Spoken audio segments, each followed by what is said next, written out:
జన్మదినం జరుపుకుంటున్నాము. ఆమెకు శుభాకాంక్షలు తెలిపాలి. మనము తెలంగాణ రాష్ట్ర ప్రభుత్వం ఈరోజు కొత్తగా మనకు జారీ చేసింది. సార్ అప్పటికప్పుడు వెళ్తే నేను కొంచెం పాయింట్స్ పంపుకొని రాసుకున్నా. అవి చదివి వినిపిస్తా అర్థం చేసుకోవాలి మీరు. సావిత్రిబాయి ఫులే భారతదేశం తొలి మహిళ గురువు మరియు ఆమె హక్కుల పోరాటానికి మార్గదర్శకురాలు. ఆమె 1881 జనవరి 3న మహారాష్ట్రలో సతారా జిల్లా నాంగావ్లో జన్మించింది. ఆ కాలంలో మహిళల విద్యాపరంగా వెనుకబాటు పరిస్థితిని మార్చేందుకు కృషి చేసింది. సావిత్రిబాయి ఫులేకు ఆమె భర్త జ్యోతిరావు ఫులే మద్దతుతో విద్యాభ్యాసం ప్రారంభమైంది. ఆమె 1848లో పూణేలో మహిళల కోసం తొలి పాఠశాల, బాలికల కోసము మహిళల కోసం స్థాపించింది.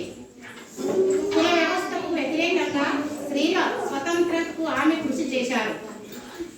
సావిత్రిబాయి ఫులేకు వ్యతిరేకంగా సామాజిక ఒత్తిడి వచ్చినప్పటికీ ఆమె తన ప్రయత్నాలను ఆపలేదు.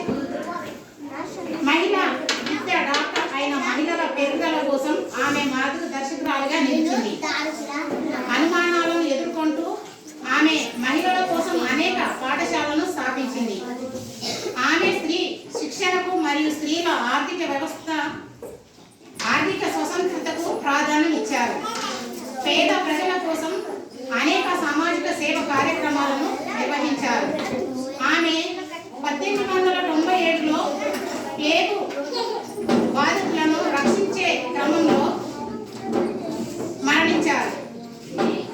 అప్పుడు ఆమె 1990వ దశకంలో ప్లేగు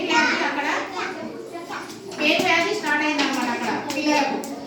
ఆ పిల్లల గురించి శిబిరాలు కూడా ఏర్పాటు చేసింది. మళ్ళా రోజుకు 2000 మంది పిల్లలకు సేవ చేసింది. ఆమె భోజనాలు పెట్టింది. ఆమె ఆ పిల్లలకు సేవ చేస్తుంటే ఆ వ్యాధి మన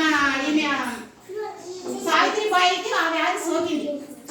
ఆ వ్యాధి సోకి అక్కడ ఆ వ్యాధితోటి ఆమె మరణించింది. అందువల్ల ఆమెకు మనం మరవలేక మనము ప్రతి సంవత్సరము ఆమె జయంతిని జరుపుకుందాం.